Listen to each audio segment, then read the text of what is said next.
কিভাবে বিনে পয়সায় আর চেক ছাড়া আমি ইউএসএ তে চলে গেলাম।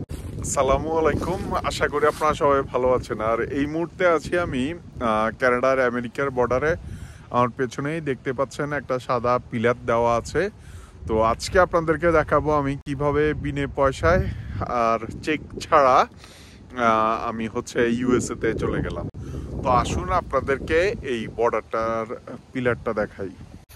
তো এই যে হচ্ছে পিলারটা, আর এই পিলারটা দেখুন লেখাই আছে ইন্টারন্যাশনাল বাউন্ডারি কমিশন, আর এটা হচ্ছে 1998 reference. So Monday plus Monday 41। So তার মানে হচ্ছে এটা আন্তর্জাতিক সীমানা কানাডা আর ইউএস এর মধ্যে, কানাডা আর ইউএস এর আন্তর্জাতিক সীমানা।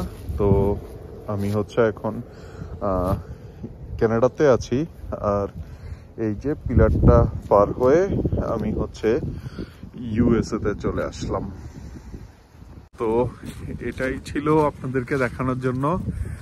আমি এই ইউএস এর ভেতরে ঢুকে ইউএস এর সীমানা দিয়ে হাঁটছি। মূলত এটা হচ্ছে নোম্যান্স ল্যান্ড ইউএসএ এবং কানাডার বর্ডারে। আর এখানেই আপনি আমার মতো করে চেক ছাড়া আমেরিকায় চলে আসতে পারবেন।